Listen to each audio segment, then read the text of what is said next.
Yeah, they asked me to kind of MC the night tonight, but you've got other speakers coming up, and I'll introduce the next ones, and everybody will introduce the next one in the series. But I wanted to give you a little bit of scene setting on the eclipse.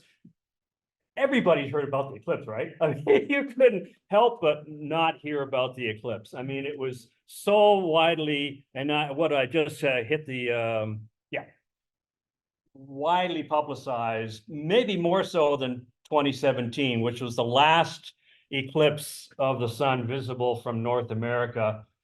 Yeah, of any type. Have we had a partial one since then? I'm not sure, but certainly a total eclipse. Oh, the annular. Yes, I'm sorry, we did. The last total eclipse was August 21st, 2017. And the next total eclipse in Canada and North America is right over us, but in 2044. But in this year, well, just over a week ago, we had the path that crossed all across Mexico. It was the great North American eclipse, all across Mexico, the United States, and Eastern Canada as well. So we'll have reports from various spots. In fact, I put on the map here kind of where people were. I was in southern Quebec, just up the road from where Phil and Robin were, unbeknownst to me. Roland was in Mazatlan. In fact, there I am. I made it to southern Quebec, and I'll tell you my story in a moment. Phil and Robin were in that same area. Turned out to be one of the best places to be. And then on the home, Roland was down in Mazatlan, and I know a couple of others in the audience probably were down there as well. It was one of the choice places to be. And then on the home front, Eric was right here in Calgary, looking after a public event at the Telespark. And then Kevin's going to tell us about a really unique eclipse chase he had right here. So those are the speakers tonight. This was the weather we were expecting. This was the chart done by Winnipeg-based meteorologist, an RASC member, many of us know, Jay Anderson, the eclipse weather expert. And this is based on the climatological averages. That's why Mexico was a choice place to go. And in the US, Texas, as far as south as you could get, in Texas was the place to be. That's where I was going to go. And the weather was going to get worse as you headed up into the northern United States, eastern United States, and forget Canada. It was going to be awful in Canada. Well, this was the weather we actually got. And there's the shadow of the moon passing over North America during the eclipse. And look at that band of cloud following the eclipse path. Even Mexico was a little iffy, as I'm sure we'll hear. Not bad, but it was not the guaranteed clear skies. And Texas, whoa, hit and miss. Northern United States or Northeast United States, Midwest, turned out to be pretty good. Southern Ontario, not so great, but Southern Quebec, New Brunswick was great. PEI, even Newfoundland got some clear skies, I think. So that again was the weather we had on April 8th, so just over a week ago, Monday, April 8th. And boy, there was a lot of people in Texas chasing out into clear skies. And to get, but you know, we should have expected it because this was the weather a year before, April 8th, 2023. Look at similar pattern, just the opposite of what the climate would suggest. Texas was terrible. Northern part of the path was good. Mexico was not bad a year ago. Well, these were the kind of weather maps that we were looking at. I'm sorry, I need to go back. This was the kind of weather maps we're looking at even 2 weeks prior, the long-range forecasts. And in these kind of maps, blue is bad, white is good. And just the opposite of what you might think. So Texas was not looking good. And however, that's where I was going to go. So now we're into my part of the little tour here.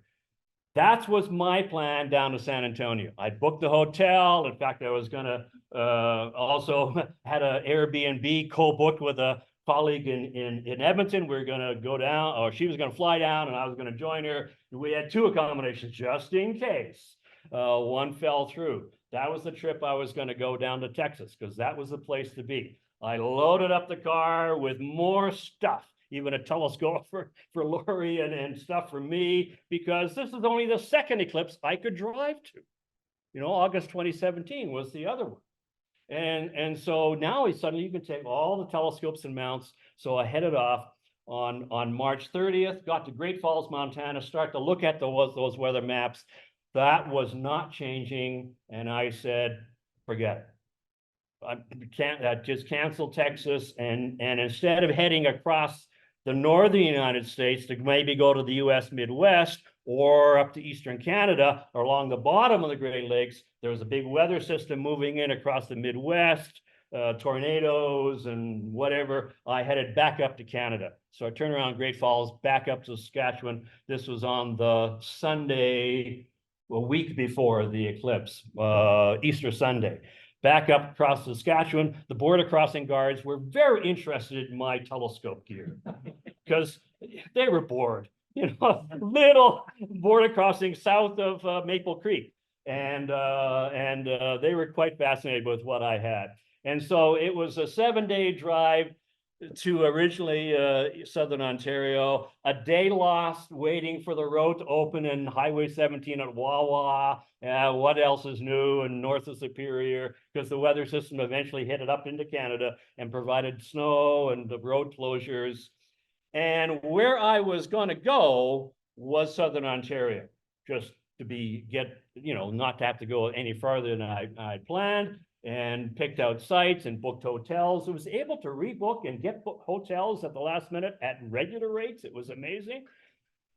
But, again, April 5th here now, 3 days prior, it's not looking good even for Southern Ontario. Once again, blue is bad in this picture here. But look, even now, a week and a half, 10 days after that initial forecast, Texas is still looking bad. It was pretty consistent. And so it was a good call to head elsewhere. And so and this is again, April 5th here, where that's the prediction. And it turned out to be very close, very accurate, with just some cloud in Southern Ontario, wispy cloud up into Quebec. And that's exactly what we got. This was 3 days prior, and it was pretty accurate. And so that's where I really had to divert further east yet again into southern Quebec, and canceled my hotels in Belleville and found some other hotels at Saint-Hélène-de-Bagot in Quebec. Again, regular rates. Boy, I just grabbed what I could, and it was great. And this was now the forecast on the Astrospheric app, 2 or 3 days before, where look at the blue. Monday the 8th, clear. That's what we wanted. And now I'm searching around for sites. Where am I going to go? I had a site picked out in Texas. We had the tickets booked and the state passes, park passes all booked and everything. Now where I'm going to go. So you're just Googling around, and I wanted to get a site over water, because now the eclipse is going to be lower in the sky in the west compared to high noon in Texas, and get it over water. So my photo plans kind of change. And I found a site at Lac Brome on the Eastern Townships, went there with a day to spare, got to the area the day before the eclipse. So I had limited time to scout out sites, found this one, checked it out. It turned out I'd used the little augmented reality app, see where's the sun going to be, just to double check on things, and other planning apps to make sure I got a good spot here. And it worked pretty well. And this was the site on eclipse day, before the eclipse really got well underway, but it started to pack up and fill up with cars pretty well. And it turned out to be a great spot. And most people were kind of lined up along the shoreline on the lake. And then we had the parking lot pretty well chock-a-block full with cars. There's mine and all my gear now finally unpacked and ready to go. Now, I'm sorry I didn't wash my car. I'm sorry. It was the last thing I had to, and nobody did. There next to me is a car from Massachusetts, car from Maine, and on the left was a car from Pennsylvania, and then lots of Quebec and Ontario, of course. And everybody had a great time. It was really fun talking to everybody. And that was my main rig. more stuff that I could take at most eclipses. The Traveler telescope that's now 30 years old. It's been to 6 eclipses now with a little piggyback 60 mil refractor for looking through, and then the bigger refractor for shooting through. That's the shot that dictated the sight. That's the one I wanted to get. It's part of a time lapse of about 1,200 frames. When I'm going to show you that time lapse in a moment, and with the sun in the western sky and Venus down below that. If anybody saw totality, you certainly saw Venus pop out and Jupiter above it as well. I'll show you in a picture or so. And so to me, and people were showing me their iPhone pictures taken right after, and they got that. So what a great shot. It really captured the scene, I think, really well. And just with the iPhone or phone cameras. And this is the time-lapse movie here. Here it goes. Looking over the lake.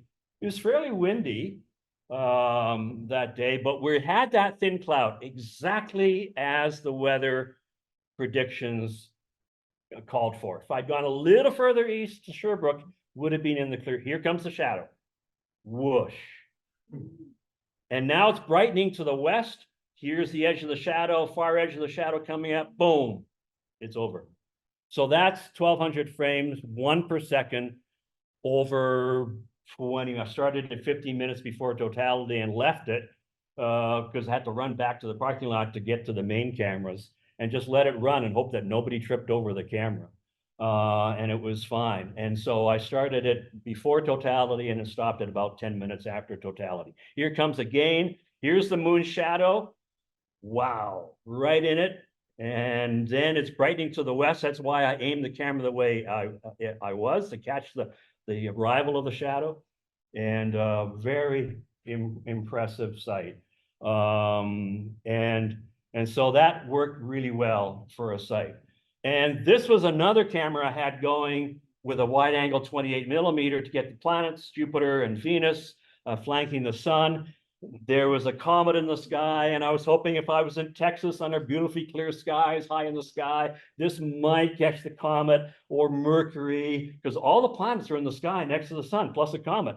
This is my attempt. Didn't work out because of the clouds toward it, but it still made a nice shot with one of the other cameras. I was trying to go for the deep shot.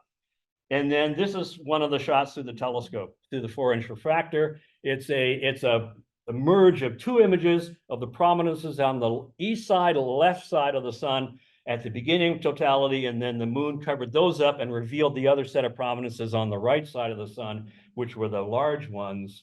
And people said they saw them naked eye. I don't recall, but binoculars, you would have seen it. And so this beautiful ring of prominences around the sun.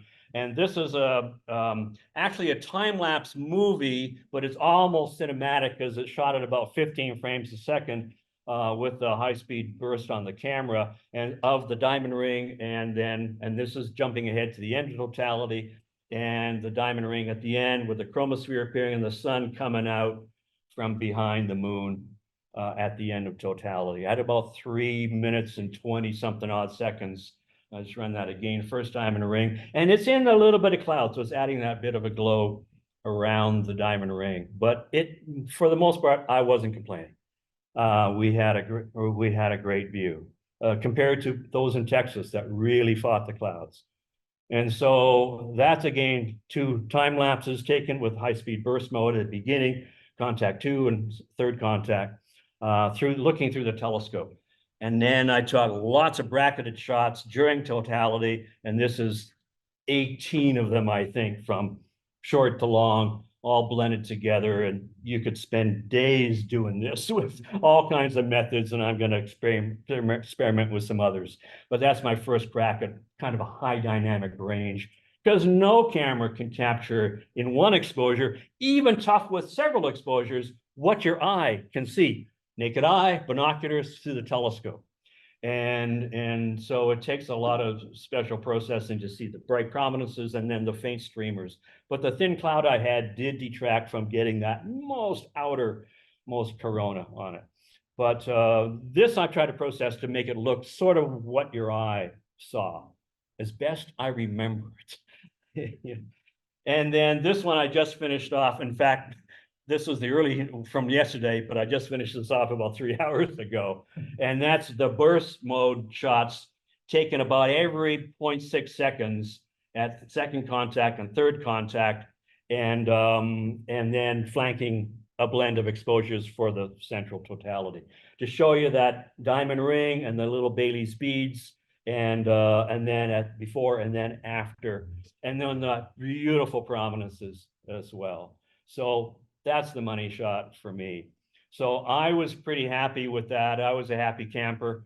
And I always got to get the trophy shot at the end with all the gear and at least a couple of the cameras there. That mount just came back from Australia last month. It's been in Australia for 20 years. I used it there last month in a trip to Australia and brought it back with me and used it at this eclipse. But the telescope, the 4-inch refractor, has been to now 6 central eclipses, 2 annulars and 4 totals, including two in Australia. And then this was amazing. We were underneath that shadow because that's over southern Quebec. And you can see that's the St. Lawrence River there. And then you can see Prince Edward Island. Let me see here, there, Prince Edward Island, Nova Scotia, Quebec, New Brunswick here. And so that's the moon shadow passing over Canada. So I think I was just on the trailing end of that. And so essentially we were in that shadow when the space station astronauts were taking that picture. And so in that same shadow, almost at the same time, were these guys, Phil and Robin. So I'm going to turn it over to you guys for your portion. So I'm going to talk about my journey on April the 8th. Okay, so it started off, this was interesting because Phil and I were engaged in a little bit of marketing for astronomy in Calgary the week before, when we found out that we were both going to Montreal for the eclipse. And then we found out we're both on the same flight to Montreal to see the eclipse. So we met at the WestJet Lounge. That was the beginning of the eclipse trip. So Christy and I met with Phil and Kathy, and we had a nice breakfast together and talked about our plans and opened up our carry-ons and showed, this is what I'm bringing and what are you bringing? So that was kind of fun. And then of course we just flew off to Montreal, and that was a nice direct WestJet flight from Calgary to Montreal. The nice thing with this for my wife Christy and I is that we didn't know what the weather's going to be like. I mean, this time of year in Eastern Canada, I grew up in Nova Scotia. This is when we get lots of rain in that part of the country. But our daughter Morgan lives there, and I thought, you know what, even if we don't get to see the eclipse, we'll get to visit with Morgan and her boyfriend Mario. So we had a nice visit. I think it was Friday we flew in, Phil. And then Friday night, pizza and beer in the hotel room, and then Old Montreal Saturday afternoon, and visiting with Mario's family and on Saturday and Sunday, and then Monday was the eclipse. Now, the interesting thing about that was we didn't know Alan Dyer was in Quebec, but where we were going was on Rue La Plante in Sutton, Quebec. And the intersection there is Chemin Dyer. They knew I was coming. They knew you were coming. Yeah. What's in the street sign? So where we ended up going was Sutton, Quebec. And the reason we went to Sutton was because there's a friend of mine, he and his wife and family, they have a ranch in Sutton, and Sutton is on the Central Line. So I talked to Francois and thought, you know, we're coming down. Would you like me to come by your place? I've got telescopes and lots of eclipse glasses, and we can have a kind of a solar eclipse viewing party on your property. Bring the family, bring your friends, bring your neighbors, and we'll have a great time of it. Francois loved the idea. And then a week before, I was talking to him, and he gave me directions and whatnot. And This is his living room. The ranch it's a mansion. I mean, they raise horse. His daughter is the principal around this particular business, but she raises horses and trains them for horse jumping. It's kind of an elitist sport, but it's a very lucrative one if you're good at it, if she's good at it. So the ranch house is really spectacular. But the interesting thing was when I talked to Francois, he said, when I told Verl that you guys are coming, she said, we're leaving for Paris on Sunday, right? So he wasn't there. He missed the eclipse. But he left the key in the lockbox and he gave us access to the property and to the house and whatnot. So it was nice, Phil. We had a nice spot. So we left some goodies behind for Francois and the family to thank them for our little visit. So that was getting there. That's the adventure. But of course, it's important to get the first look at the Corona. Alan, you did a lot of work with the Corona. I did less. But that's my first Corona view. So that's a fun picture. There are, I've got a slide here. I'm going to show you all the photos that I did that are as good as or even better than what Alan has. We'll be the judge of that. Wait.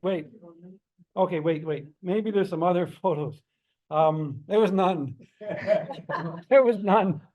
And of course, the interesting thing with an eclipse is you want to get those images, you want to get those spectacular images like Alan does, and he's an expert. I mean, if anybody could write a book about it, Alan did. And how many have you written on eclipses? 2? Well, I just, had the eclipse book about how to photograph it for sale for the last year or so, and it's sold very well, but of course it's dead now.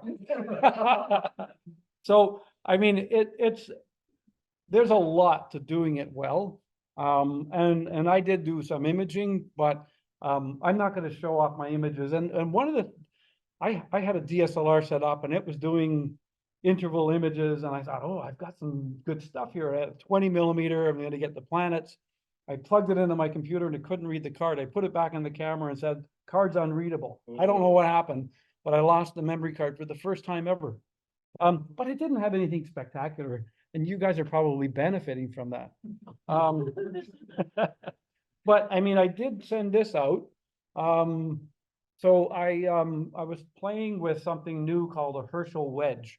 And so instead of a front of the telescope solar filter, which is better because it's better because you can leave it on leading up to the eclipse to see the moon moving in front of the sun and take it off during totality. A Herschel wedge sits on the back of the telescope. And it's clumsy to try to go from the Herschel wedge to a regular eyepiece. But the images from it, I did images leading up to to totality with it. I found them much crisper with my little triplet than with my front glass filter. And the interesting thing about this image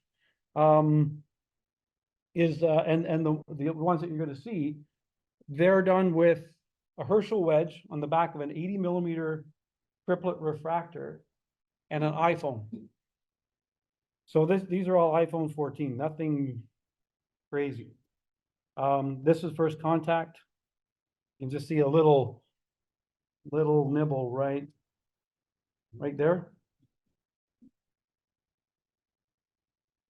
And then, of course, it starts to eat into that little sunspot and say, now it's gone. This image, to Alan's point,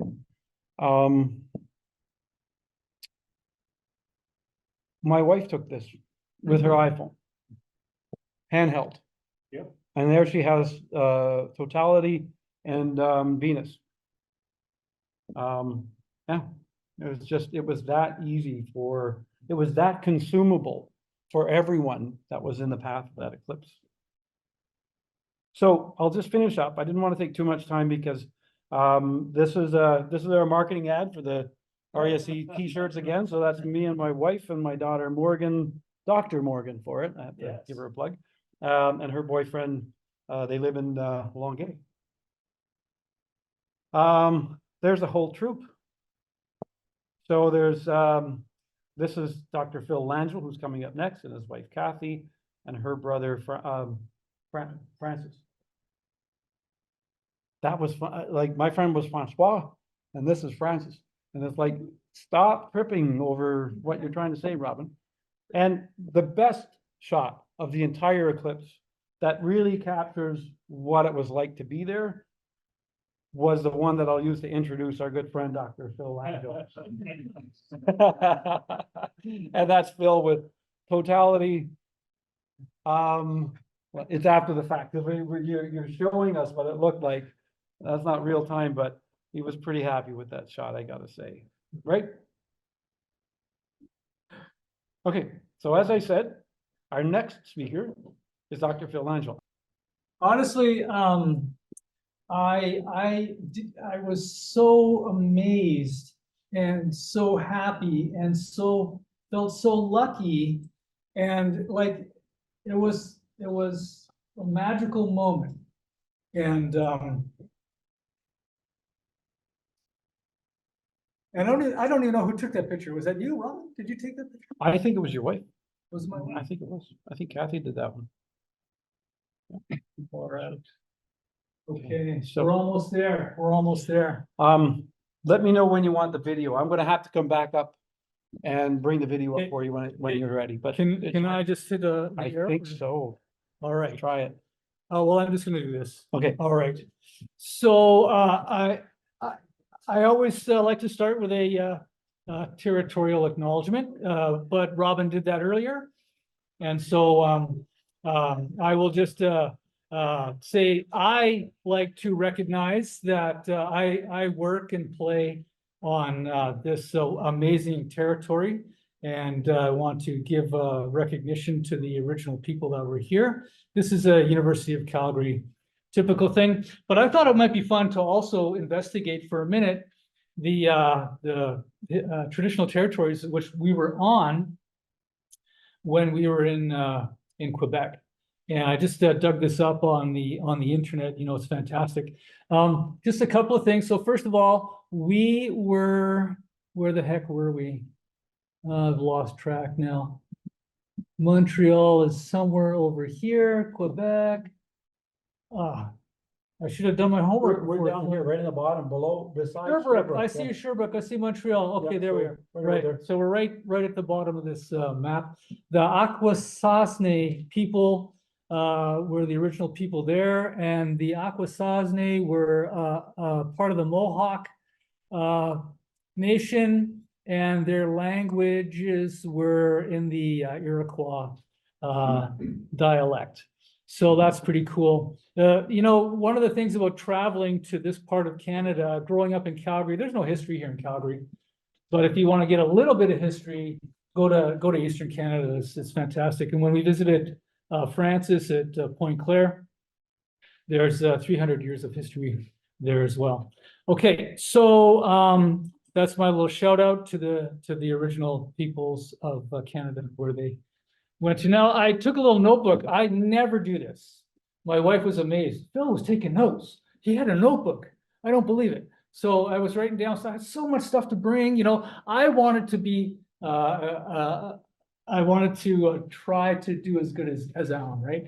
So I had equipment all over the place, and in the end, none of anything that I captured would have been possible without these people. So I wanted to make a list. And at the top of the list is Robin. He fixed my Wi-Fi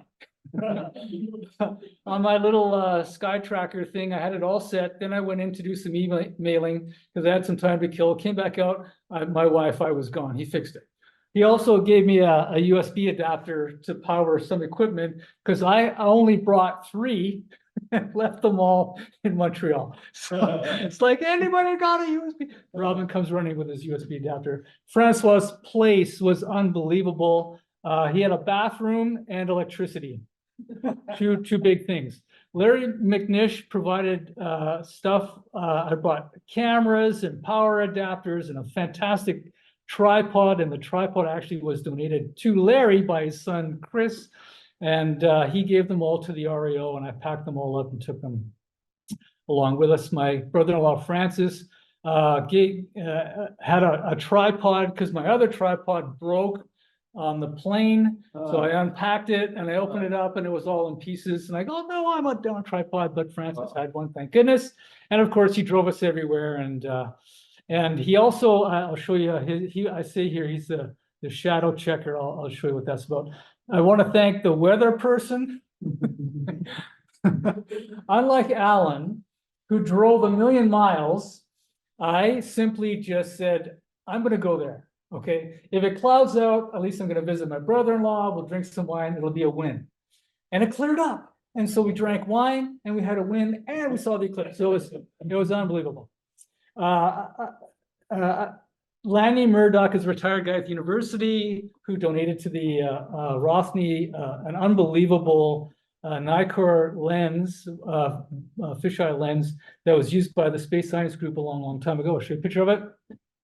Dr. Still covered my last lecture because I abandoned my students and I said, I'm sorry, I gotta go. Here's Dr. Still. He's gonna take my last lecture. He was very disappointed that he had to do my last lecture and not go to the eclipse himself. And my wife Kathy, she did the totality countdown because I had a whole lot of things going on in my head. I had equipment and things to do and stuff I wanted to accomplish, and I knew I was going to run out of time and not be able to do anything because totality was going to be over like that. So my wife was 1 minute, 2 minutes. Okay, so I'm running around. Oh yeah, she's okay. So anyway, the countdown was critical to all the stuff. So this is one of my setups. I learned how to use this star tracker thing about the week before in my garage. And you can see my solar filter consists of a pair of solar glasses where I just hacked off the eye part and stuck it over my camera, which was good. I wanted to do some fun stuff. I wanted to get a spectrum of the photosphere, the chromosphere, and the corona. So I had a little grating that was going to go where that solar filter sat. I was hoping to do some long exposure pictures during totality in the hopes of seeing some background stars, in the hopes of doing a astrometry positional comparison later to see if I could detect any gravitational lensing. I had a long list of things to do. What I accomplished, well, you'll see in a second. Oh, and this is that little adapter that Robin gave me, which powers my ability to track the sun. This whole thing would have gone sideways if Robin didn't have that. Okay, so you've seen some sun pictures, but when you have the opportunity to stand in the shadow of the moon on the Earth, you should take a minute and look around, because it's really the whole thing is just weird. It's just like, is this really happening? Am I really here? Am I in a movie? Like, what is going on? This is a couple of pictures that my wife took on her iPhone, which I stitched together. On the left there, you can't really see it. It's my other camera on my other tripod.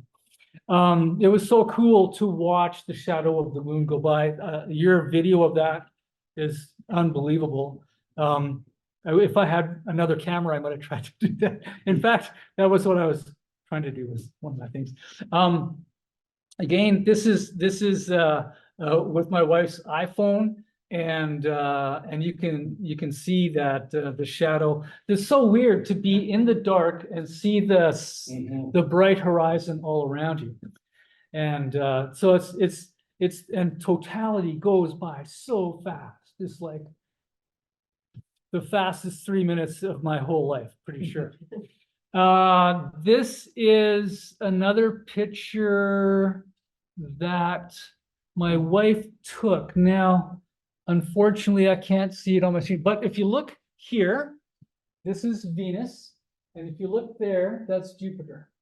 And you can see that there's a little bit of wispy clouds. The most, like so many things went right. When we're driving there, oh, by the way, did I mention I was with Robin? When Robin and I were at the airport getting ready to go on the plane that we didn't know we were both taking, he said, so where are you going? What's your plans? And I said, well, I don't have any plans. I'm with my brother-in-law. We're just gonna get in the car and drive. He says, well, I've got a buddy who's setting up a thing. Why don't you come there? And I said, well, let me think about that. It's like, oh man, did I score or what? I'm gonna go to a ranch. It's fantastic. So many things are right. Perfectly clear, like not a cloud in the sky, right up to the moment where you could see the moon touch the sun. Suddenly clouds on the horizon. It's like, oh my God, the clouds are coming. It's like it's going to be clouded out when the totality comes.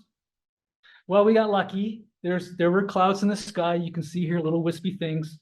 And honestly, we're just so lucky, And this is the couple of zoom ins. I was trying to see if I could spot Mercury, because Mercury was supposed to be there. This is from Stellarium.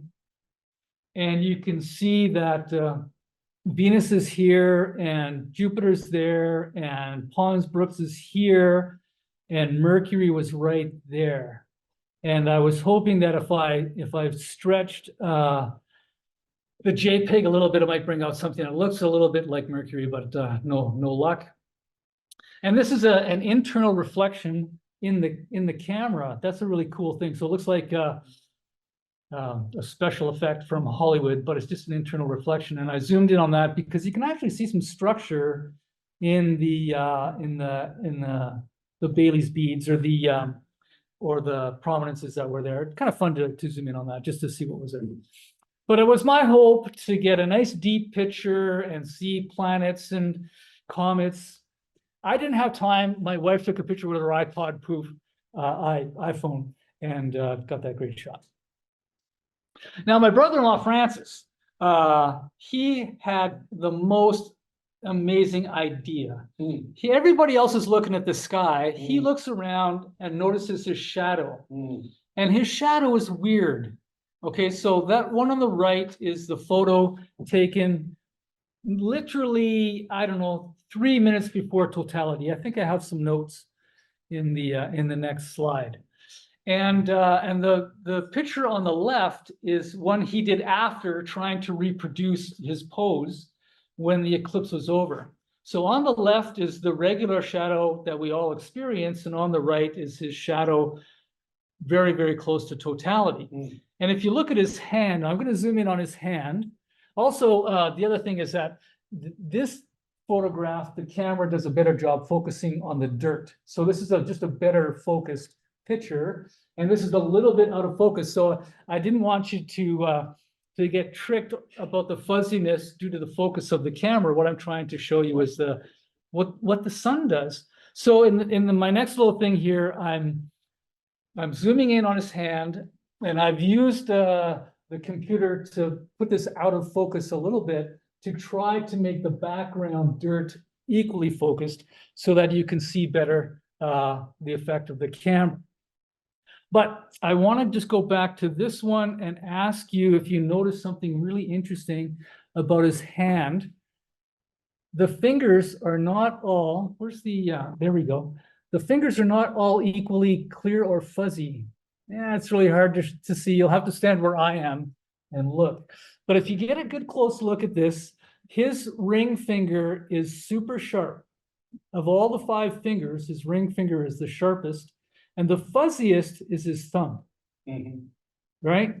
So something interesting is going on in the sky that has an orthogonal kind of aspect to it. Chew on that for a bit, and we'll get back to that. But so this is my brother-in-law. He's doing the coolest science, and he's looking down at a shadow on the ground, and everybody else is looking up in the sky. And he's a finance guy. And he's a finance guy. Yeah. So he thinks he's got a different view on the world altogether. Yeah. Okay, so let me show you a couple of videos. How do we get to the videos, though, Robin? By the way, I have some printouts of this on the table over there. You're all welcome to take a copy with you home if you like. Great. This one you've already got running, so you could just drag that one over, I think. Okay.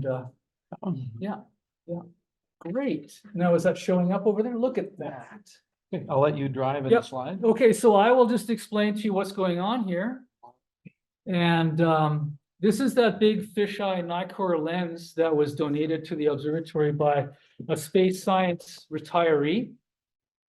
And I took a picture. This is connected to the computer, and like Alan, you just set it up, get it running, and then hope nobody trips over the cables or kicks over the computer or anything like that. So it was kind of out of the way. You can see the house there on the right, and if you look, you can see people. And so I've just strung this together in a time lapse. If it's really, really hard to see all that's going on. Really, for me, this is just helping me to remember how much fun the day was. I don't know if you guys are going to get anything out of this, except you can watch the snow melt.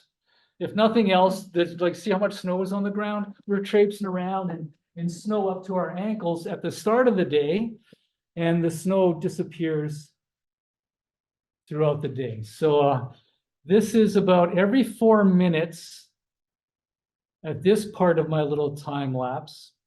And then when we get close to totality, I slow it down to about every 45 seconds. But now see the clouds are coming in. I'm starting to panic. Totality, so see it's getting darker. It's getting, the snow's gone. And the sun starts to Now I've slowed it down, so we're getting closer to totality here. And there's all sorts of lens effects and things like that. So it's kind of fun. And blink, except for there's one little thing there. You see that? So what happened was, as my wife was barking out, 1 minute, 2 minutes. Okay, I'm going, shit, I forgot that camera. So I ran back and I just played, I had the aperture stop all the way down throughout the whole daytime stuff. And that's why everything went completely dark when totality happened, because my aperture stop was like totally closed. So I ran over and I snapped it open, and then I ran back to my other stuff. And I just hoped that something would show up. And so Alan would have done this beautifully. I'm just horsing around trying to do some stuff. But this is, if you guys can't see that. No. There's a tiny little circular dot right there, which is the eclipse sun. But like I say, the most fun thing of all is watching the snow, right? Melt, melt, melt, melt, melt, totality. People are going crazy, running around, doing a bunch of good stuff. Okay, that's that one. So that was fun to kind of put into perspective the whole day. Now, this isn't already open, right? I don't think so. Okay, I'm going to double click it.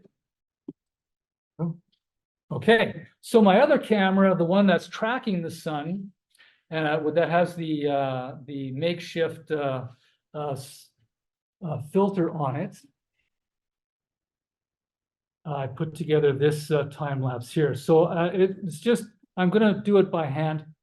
Also, it's really, really hard to set up these tracking things. Of course, if you're an expert and have been doing it for years, you can do it. Yeah, I'm getting to it, but I just want to explain that this is just an amateur goofball trying to capture this. And so the sun is going to jiggle around a little bit because I'm just not tracking right. So I'm constantly manually adjusting the camera a little bit. It's doing a pretty good job of tracking, but there's a lot of stuff going on here. So I'm just going to click and drag, and you can see the moon coming in, and it gets closer and closer and closer to totality. And that's the last picture before totality. And the thing that's cool about this is, of course, we've got our safety officer here with us, right, at the ranch. Don't take off your glasses yet, people, you're going to hurt your eyes. And it's true. That little sliver of the sun that's left is still outshining the sun's entire corona. Like the corona is there, but that little sliver of light is completely outshining. And in the very next picture, I don't know if I can, that's it. That's the very next picture. It goes from a super thin sliver to a beautiful circular corona of light. And it's faint. And thank God the camera I set it up to do it was a miracle. And then I went crazy because remember I was trying to do a bunch of stuff. I wanted to take a spectrum. I was swapping out this, I was doing that. I went from a sequence of images to video. The video killed the battery, the camera died. It's like New, a new definition of mad scientist. yeah, exactly.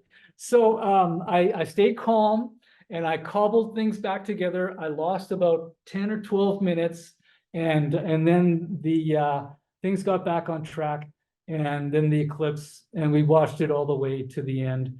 And so this was honest to goodness, a frickin' miracle that this worked out as well as it did. And how do I go back to my PowerPoint? Can I just click here? Yeah. This is it. So I Okay. just stitched a whole bunch of those things together. From a time perspective, go from the lower right to the upper left, because that's the way time flows. Mhm. And the moon is traveling from left to right across the thing. So yeah, I think that's it. There might be a couple of more slides here. Oh, you're trying to find it over there. Yeah, are you? yeah, I'm just gonna get Okay. your Maybe just, presenter view up. great. Okay, just really quickly, 2 more slides. So I was trying to document my fear of the clouds.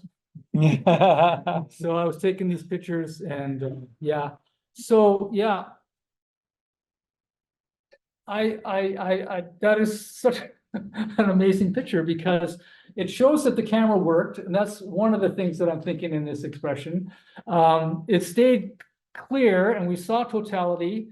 The ranch was fantastic, and all the people that were there were great. And It was fun. yeah. So that's the end of my show. And Roland from Mazatlan, thank you. Thanks. We didn't have quite the skies you guys had, so we'll see how this goes. So we were at Mazatlan, the city itself in Mexico was just north of the center line, and we were north of the downtown where that star is. We had a very short discussion about whether or not we should move to closer to the center line about a month before the time of our trip. And we all said, no, we're just going to step out the door, out our hotel. We'll take the 4 minutes and 11 seconds. That was good enough for us. We would gain maybe another 5 seconds if we'd gone straight to the center line. We were pretty close to the first people on land to see this eclipse, as you can tell. I did have a couple of friends on one of the Princess ships offshore. I did see the ship at one point and asked them, I sent them a picture and I said, is this guy, is this you guys? Yes, it is. So Joe Carr and Bill Weir were on that. So if you know any of the West Coast RASC folks, they saw it before any of us got a glimpse of the eclipse. Unlike the kind of fly-by-night Allen drive wherever you go, Yeah. get your bargain hotel prices. We were pretty much locked in some time back late last year. Ended up at an all-inclusive, not cheap, but amazing. So we were quite blessed with that. Yeah, this is the little shack we had to stay in. That's one of 6 pools at this resort.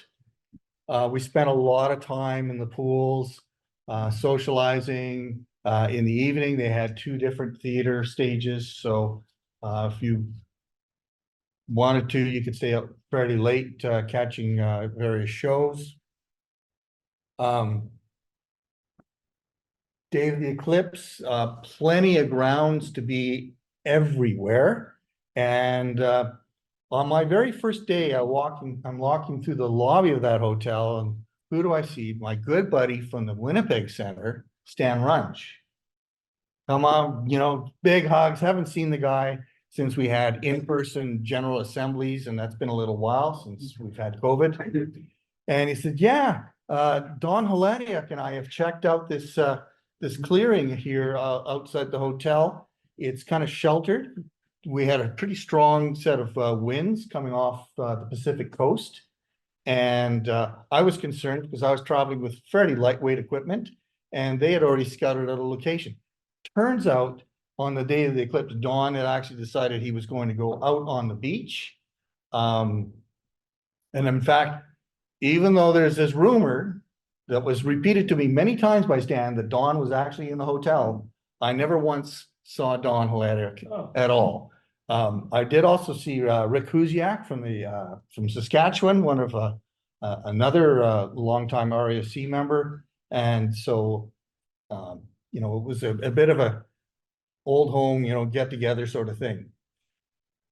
So this is the setup where Stan Runge and I set up. My two telescopes are in the foreground, one of which traveled with me to Australia many years ago for the eclipse there, and the other one I bought off Facebook Marketplace about a week before the trip.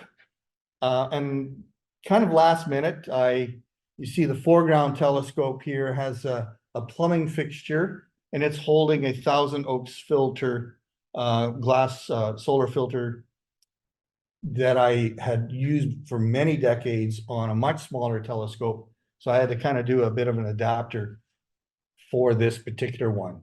The other scope was equipped with the Mylar, luminized Mylar type filter.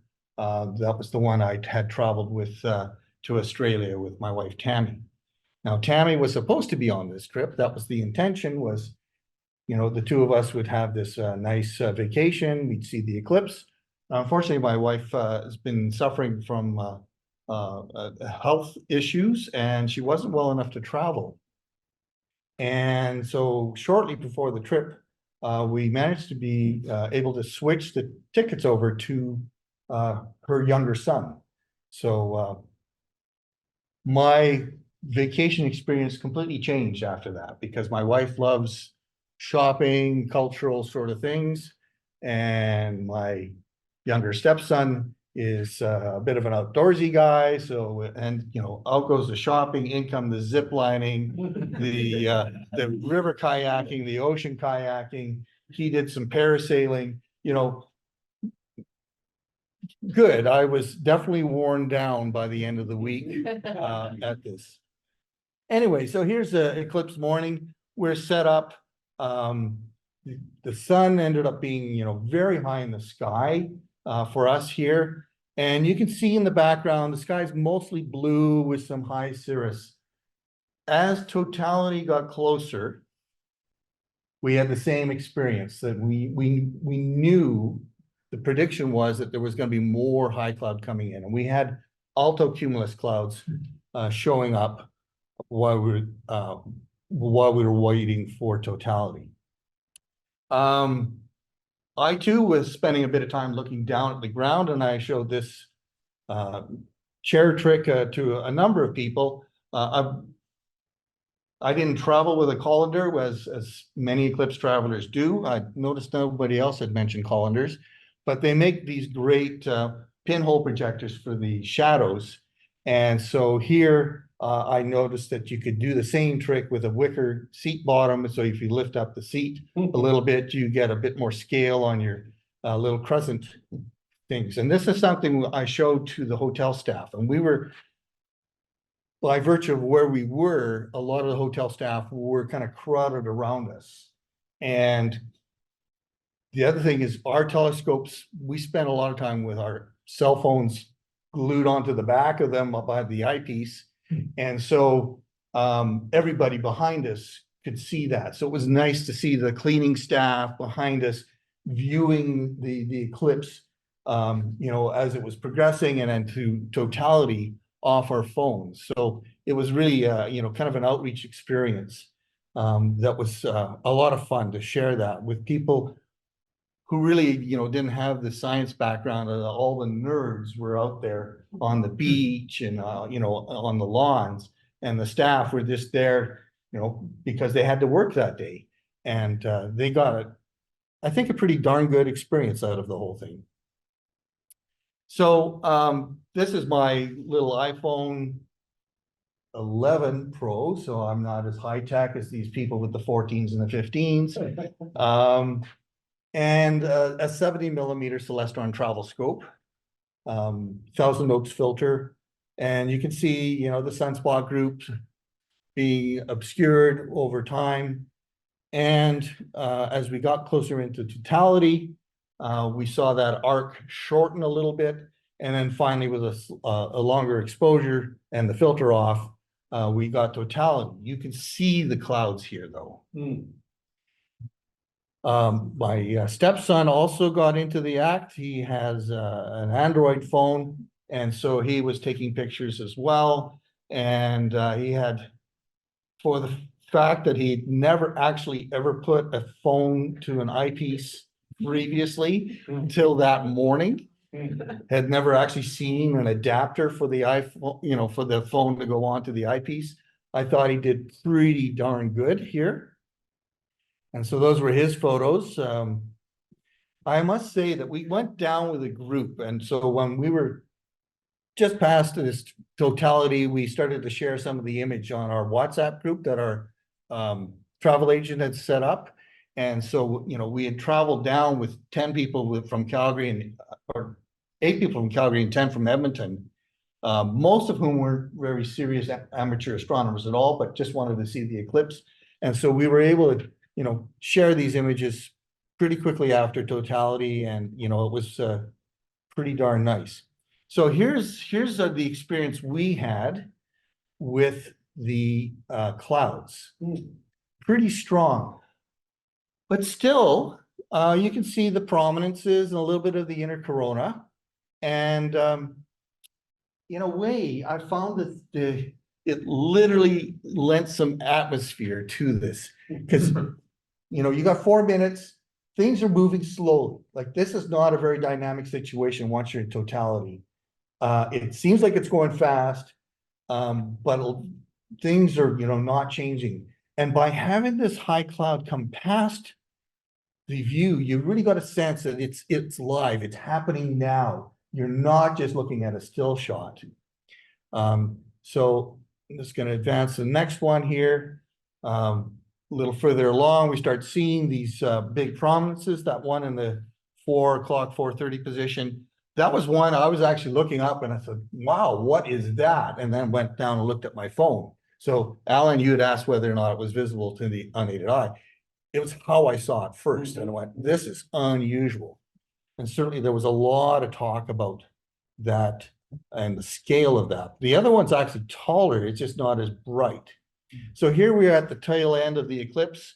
The clouds are pretty strong. We're going to be getting into the diamond ring right at the end. And, you know, the clouds, in a way, I actually kind of like it. I mean, I saw the 2017 eclipse in ideal, perfect conditions, and this one didn't disappoint. It's, you know, it's a different experience. Still very spiritual experience. I found that, you know, even though intellectually I know what's going on, right?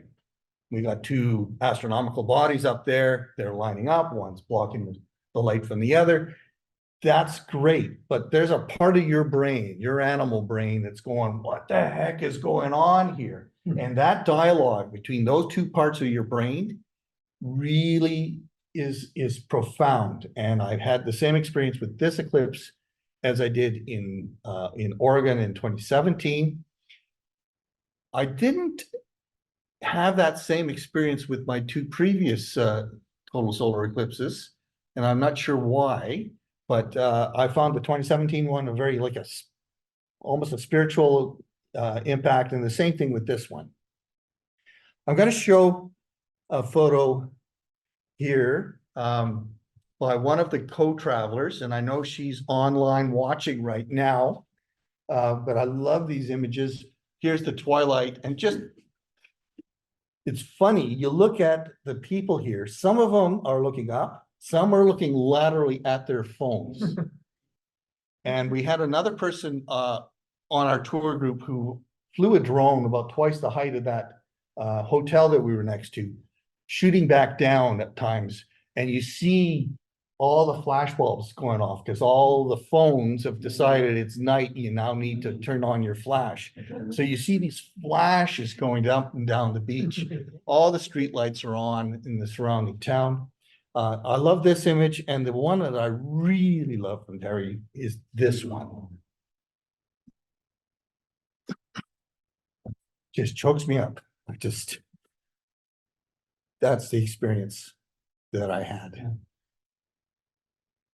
And then, of course, the next evening, the moon has clearly moved away.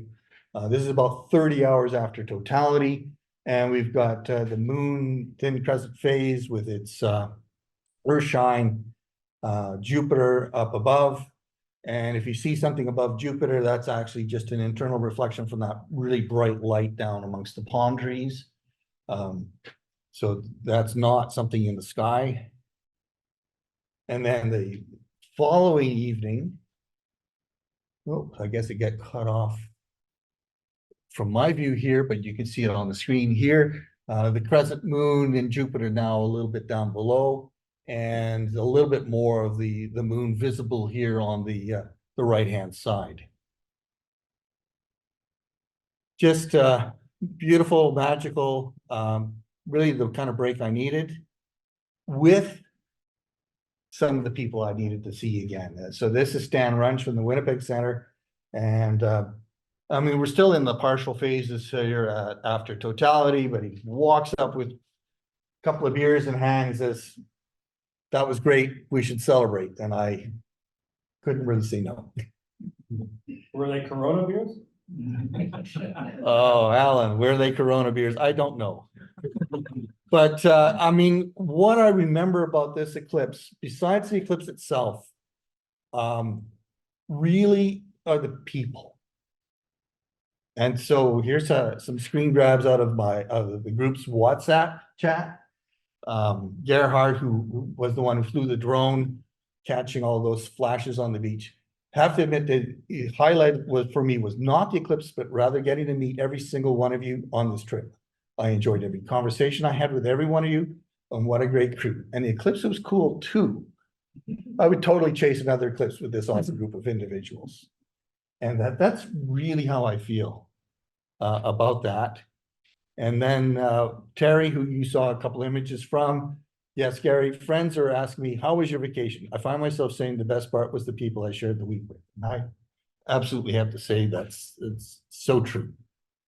And in particular, I have to thank these two people. Some of you might know Michael Ashby, member here of the Calgary Center. He was the one that found out about this trip and sent an email into the observing email group that we have, saying, hey, there's some spots available on this tour. Thank you, Mike, for that. That's the travel agent. That's Melissa with the Travel Chicks, who arranged the group, made sure everything happened correctly, and made this a really amazing experience for us. And that's the end of my stuff. And now we're going to bring up Eric Classes, where he's in the back, and he's going to talk about stuff that happened a little closer to home here. Absolutely. Roland, thank you so much for sharing that. Eric Clauses from Calgary Center. Thank you, Robin. Yes, we were quite a crew at TELUS Spark on April 8th, just 10 days ago. So yeah, real quick, I'll give you a little tour of what we were up to here in town with some of our members from this center and all of our partners at Spark. So we had 6 volunteers from our center. We had Tara, David, Judy, myself, Jasmine, and Franz at the event, and a number of TELUS Spark staff as well. So we had telescopes set up. It was a lot of fun. And all across Calgary, lots of members were enjoying the eclipse in their own way. We have a awesome time lapse from Garnet here. Garnet's here as well. And yeah, it was really cool. I mean, the weather on April 8th was fantastic. Couldn't have asked for better. Perfect, crisp blue skies that typical Alberta blue sky. And what a better day. And all the Calgarians were outside enjoying the view. This is another cool one from Garnet. He sent me this after the eclipse. It's a power curve that he collected data during the day and showing that distinct drop in solar power in that eclipse. You see the eclipse there at around 12 o'clock. Pretty cool. Even just a 38% eclipse shows a very distinct drop in the solar energy output. And while we've seen lots on the eclipse already, I wanted to mostly just touch on what it's like being part of these outreach events in the city and with the center. There are three really key things that I love about outreach. You get to share knowledge, share discovery, and participate in the enrichment of community. And with sharing knowledge, one of the things I know a lot of people are kind of like cautious about volunteering for outreach events because they might not feel like they're experts in astronomy and might not feel qualified. But honestly, a lot of outreach is just being there for people, showing, because like a lot of the people that are coming to these events, it's their first time seeing something like this. It's their first time looking through a telescope. So you don't really need to be doing much other than just being there and helping out and offering people views through a telescope. And one of the things I love with kids, especially, you can go to school and learn about science, learn about the moon, but to actually see an eclipse, you're watching the moon orbiting the Earth, literally, and that really kind of sparks something in kids. It's really exciting to see. With sharing discovery, again, seeing people young and old taking in this experience, the inspiration, the excitement for learning, and the discovery of science is really fun to be a part of. And being in these outreach events, it's just like a fire hose of inspiration all day long as you're sharing the view with all these people. And again, the enrichment of community, it's like being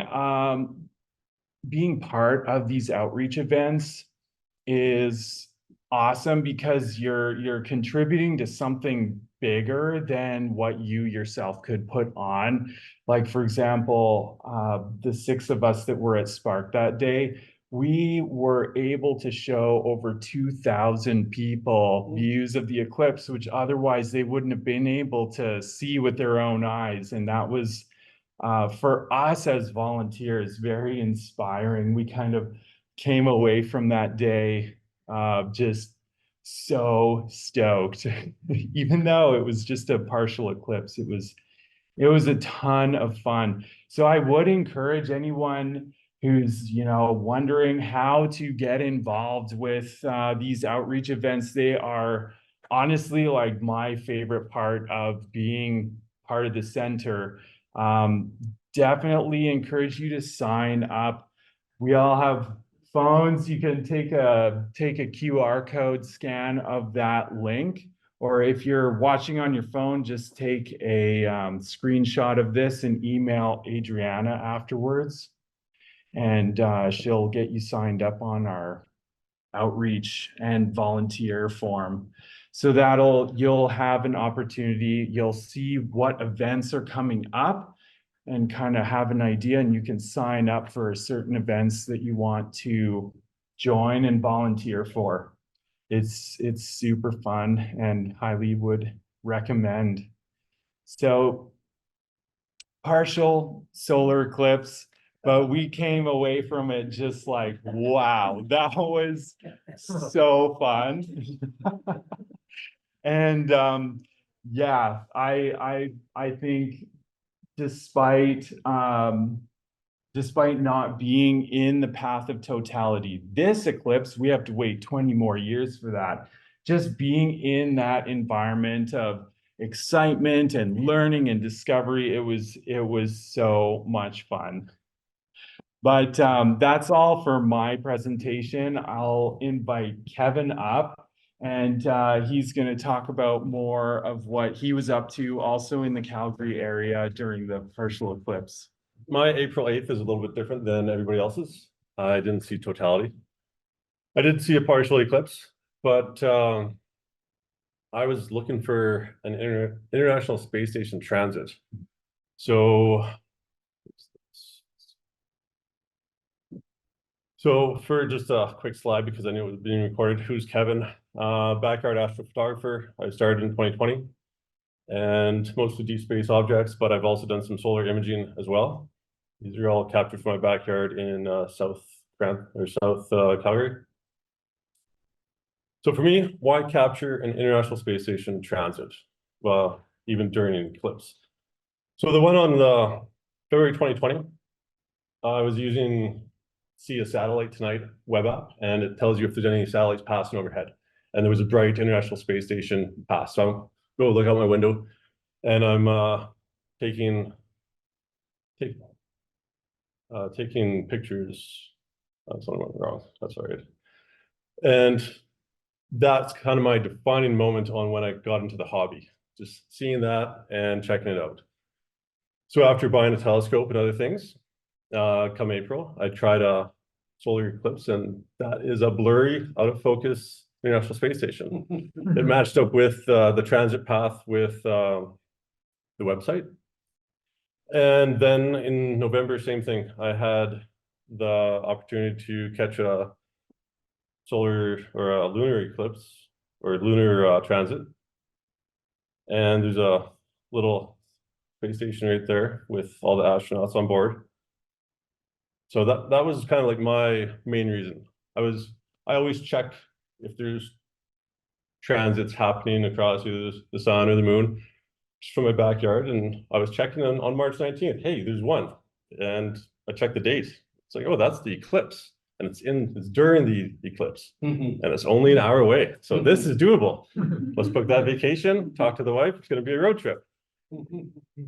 And then they launched a rocket to the International Space Station. So that little deflection on the orbital rate of decay, that changed everything. So it's not an hour away anymore.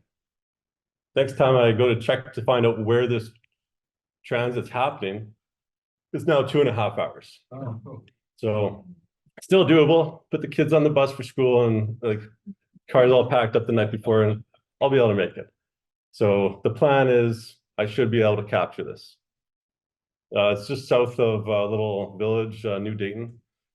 The original path on April 3rd, the lunar transit, the edge of it was just on the edge of the town. So I actually had a couple streets picked out because you don't want to be too far into the solar or like the solar transit, because then the International Space Station will be away from the moon. I want to try to capture everything in one frame. So this is the challenge though. So my scope, it's a small sensor monochrome camera for high-speed imaging, and its horizontal width is like what, 13.8 minutes, and the chord length is 24 minutes. So I'm only 58% of my field of view is 58% of the total length of where that International Space Station is going to go. The transit takes 0.56 seconds. My time is 0.3 seconds. And if you hold your finger out, your pinky finger out, that's 1 degree. I'm a quarter of that. That's what I'm looking for in the sky. So that's the challenge. And I got to location. I got about 30 minutes before the transit. So the night before, I tore down my whole entire system. I removed everything, took what I needed, got rid of the guide scope, got rid of the dew heaters. This is just something for imaging the sun. That's it. I'm on the side slopes of a range road, and there's 30-kilometer winds because, hey, southern Alberta, hey? So this is where kind of like panic ensues and things start going kind of all haywire.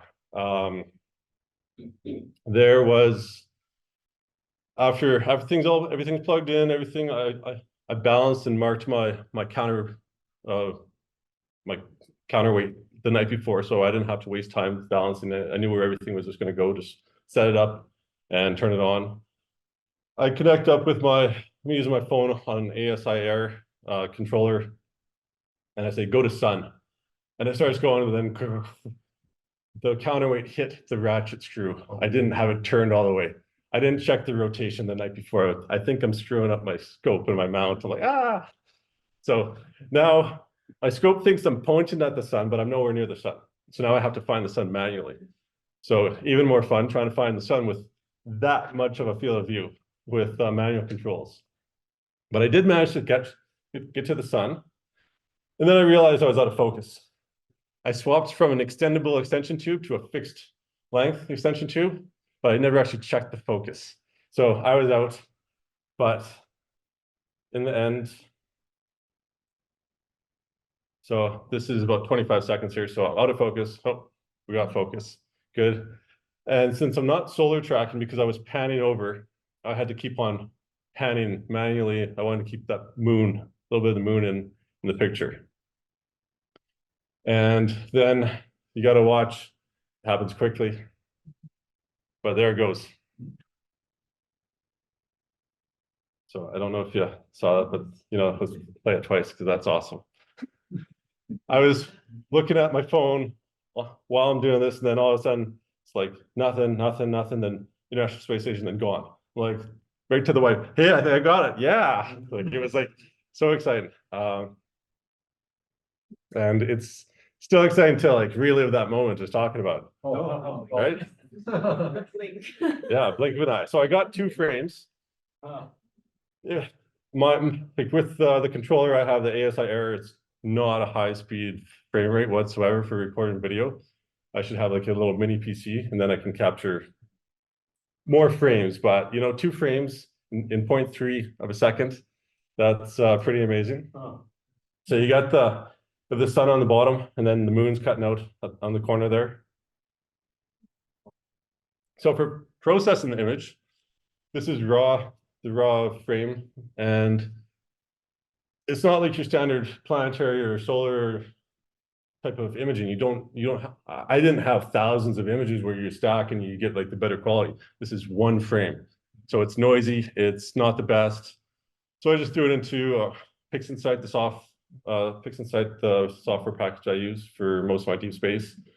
I do curves to colorize. I use Blur Exterminator to do the deconvolution because I don't know anything about that. And hey, we have a click button solution nowadays. And a little more curves and histogram to make the image pop. Still have the dust spots from my telescope. Once again, there was no actual flat. I was so happy I got the shot. I didn't think about, hey, let's do a out of focus flat frame to remove the dust. But as you saw from the beginning of that video, it was blurry. So let's see what I can do. And I cleaned it up a little bit, got rid of the dust. So that's what my final image is. That's my April 8th. If you ask me where I was on that eclipse, I'm pretty sure I will remember the winds and the panic and everything that happened, but at least in that last 20 seconds, I got focused and I found the International Space Station. So thanks. And Alan, you're welcome.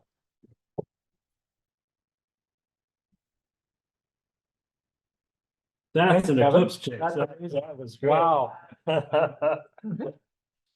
Just as thrilling as what the rest of us went through. That was great.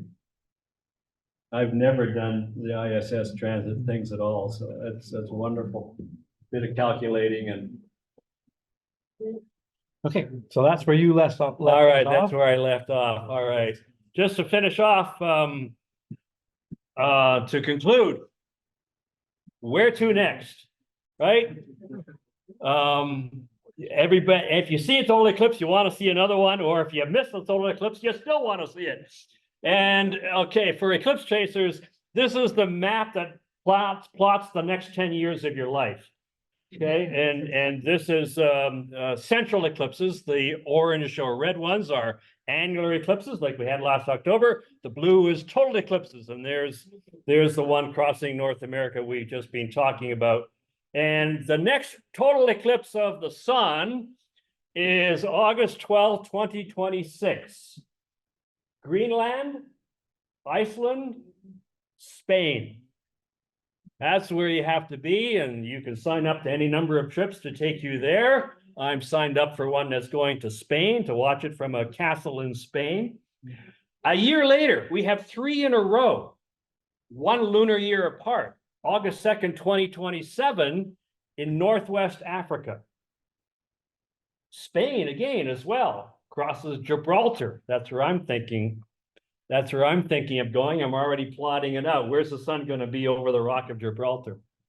And then you can be in the Luxor Temple, pay enough money to get there, and it'll be straight overhead. It's 6 minutes and change. Wow. Long. 2027. 2028, back to where I was last month, Australia. I was telling my relatives there, just stay right here. The eclipse is coming to you in 4 years' time. New South Wales and Coonabarabran, where I was staying, just in the path. Australia in midwinter, July 28th. But there's one next year. Dave Chapman in the Halifax RASC kind of pointed this out to me. What? Yeah. It's a partial eclipse, but it's a deep partial eclipse. The moon shadow, as you see in the animation there, just misses, goes over the north pole of the Earth and misses. So there's no total eclipse anywhere on Earth. But it's a deep partial eclipse for Europe but also Eastern Canada. We don't see anything from here, but at sunrise, you'll get like an 80-something% partial eclipse, like the Horn Sun rising out of the Bay of Fundy. I've got a spot that I'm invited to speak at in New Brunswick, overlooking the Bay of Fundy. And for an astronomy weekend event, that will include the partial eclipse. So even without that, I'm thinking, this might be worth going to Halifax and give, an opportunity to, or St. John's, whatever, to see some of that part of the country and see a partial eclipse rising out of the water at sunrise. This is March 29th, I think it is. So kind of interesting. So don't throw away your eclipse glasses. You could use them for that. So question from online. All right, here's the first one. This is for Alan Dyer. With the technological advancement in amateur photography equipment over the past 15 years, things such as iPhones and whatnot, what would you imagine would be available in 2044 when the total eclipse will be visible in Calgary?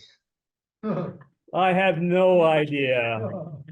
You look back Okay. 20 years, did anybody predict the iPhone or the portable phone or even the personal computer going back 30 or 40 years? We have no idea what 2044 will be. I'll be 90 years old, so I'll be barely conscious to, if I'm still alive. Hey, just wheel me out and have a look, because it's right at sunset in August 2044. So no idea what the technology. But, many of the eclipses I shot, of course, I was chasing since 79, shooting with film, where you didn't know what you got until several days or whatever later.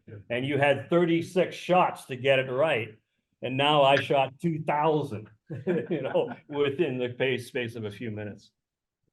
Anything else? What else we have? Thank you, Al. Next question, Steve. Okay, I think this is also again for Alan Dyer from John. I saw the 2017 totality in clear sky. This time I saw totality in North Texas with moderate clouds, so the extensive corona was not visible, sadly. One major difference was the 2017 eclipse caused the area to be completely dark, like a moonless night. With this latest one, the area got dim but not dark. Was that difference due to the prominence at the south pole of the sun? No, the difference in darkness would have been strictly due to, well, certainly the presence of cloud or not cloud scattering the light. In theory, this eclipse should have been darker than 2017 because it's a longer eclipse. The shadow, moon shadow was larger, therefore the bright twilight sky was farther away from you, especially in Texas where you had a longer eclipse and the shadow was more circular. And so it should have been darker than 2017. But the fact that you had cloud, and many of us, as you saw, this evening, had connected with some cloud, would have been the big difference, I think. Let's go to the room. Is there any questions for the eclipse chasers from in the room? Yes, in the back. Not really a question, but just an interesting comment is I wonder if anyone has compiled pictures from each of the, let's call it each of the time zones. And then just look at the changes in the prominence and see how fast were the prominences. The question that came, the question is if there's been a comparison of images from different time zones to see if there's any changes in the prominences that we saw. There certainly would be, and there was at least one initiative, the dynamic eclipse, something or other, where they were setting up, as they did in 2017, setting up a program with telescopes, similar telescopes all along the path for people to take the same kind of images to put together a dynamic movie of the eclipse. I suspect they were thwarted a lot by cloud. But yeah, I mean, even with an H-alpha scope now, right, you can go out any day and see a prominence and see that it changes over the course of an hour or 2 hours. And so, yeah, there would have been changes. And so you can look at eclipse shot from like Mazatlan Roland versus something from Quebec, look at the same prominence and probably see that it looks different. Thanks, Alan. Yeah. Any other questions in the room? Yes. I have a question about a comment that you might not be aware of. In the Chinese culture, solar eclipse, the metaphor or what they think might be happening is a dragon swallowing the sun. And this year is actually the year of the dragon. So the comment there was, for those online, that in the Chinese culture, the solar eclipse is a dragon swallowing the sun, and this is the year of the dragon. So it's somewhat poignant. Thank you. Okay, I think that, one more comment from Roland, and then. Yeah, so we heard mention of a comet and people were looking for this comet and no Yeah. one actually in this room captured that. But it turns out there was a sun grazer comet Yes. discovered in some of the deep images in areas where the sky was very transparent. I think it was discovered before the eclipse, Maybe just but before, hardly anybody knew about it. yeah, and then suddenly it became a thing because everyone who had really good Really good skies skies. saw this sun grazer Mhm. comet. Yeah. All right, folks, with that, we're running a little late, but thank you all for staying past the hour. I hope it was an enjoyable evening. To all of our presenters, thank you so much for sharing your experience with the eclipse and getting deeper than just the images you got, but the actual experience and the camaraderie and the socialization associated with it. And for those of you online, again, thank you for participating tonight as well. We are the Royal Astronomical Society of Canada Calgary Centre. We'll be back here on May 16th. Please have a good evening and safe travels home, everyone.